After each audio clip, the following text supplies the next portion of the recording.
at over 25 miles an hour per second. My job is to follow the white line painted on the desert floor, but rear-wheel steering causes the car to wander slightly, and as you'll see, it becomes more and more difficult to keep the car straight as the speed increases. Wind at measured mile 10 o'clock, light is variable. At 650 miles an hour, shockwaves start to form over the car, and you'll be able to hear the howl of the supersonic airflow as it passes over the canopy just above my head. At these speeds, I need to use large steering inputs to control the car. You'll see the car drift rapidly to the left by over 50 feet, and I have to turn the steering wheel through a full 90 degrees to correct this drift. The car is still sliding as it corrects back to the central white line, and still accelerating as we pass through 700 miles an hour.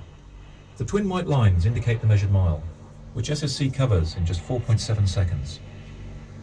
Leaving the mile, I throttle back the engines, and the car is now decelerating at over 1G, losing over 25 miles an hour per second.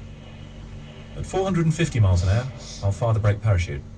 There's a slight kick as the deceleration jumps back up to over 1G, and the warning horn sounds as sensors detect that all the engine oil is being thrown to the front of the tanks. The steering becomes easier again as the car slows down, and below 200 miles an hour, it all feels a little bit boring, just like you could get out and walk from here. I'll shut the engines down at about 150 miles an hour, applying the brakes at around 100.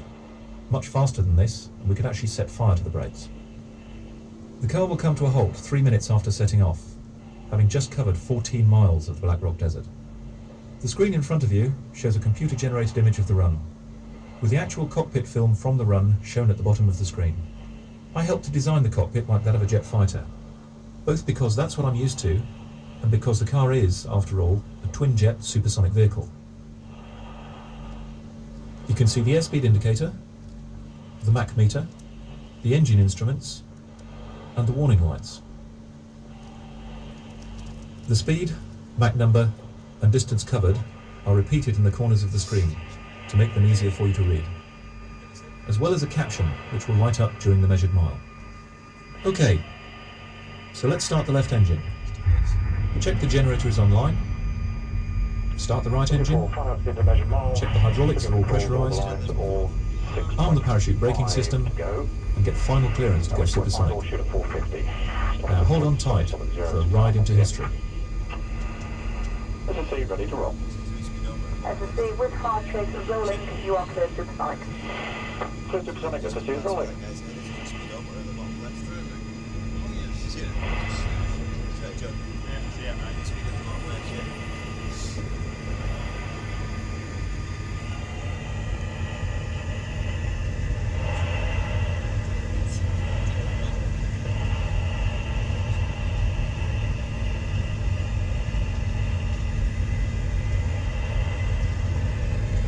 That's right, nicely, yeah, extend looking for 80.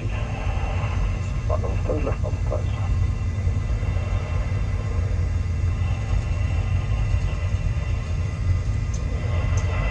The line's a little faded, watching the Volvo tracks.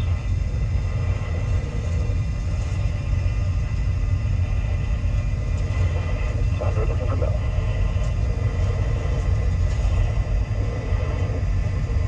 Keep them in. Nozzles looking for Max.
SSC, the car is stopped. Mile 13.5. SC copies. SC or station standby. SSC has stopped at mile 13.5. SC has stopped.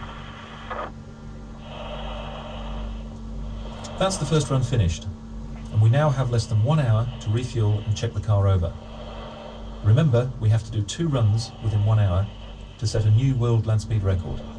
So come downstairs to watch the second run from the outside and experience the shattering sonic boom created by a car travelling over the surface of the Earth faster than its own sound.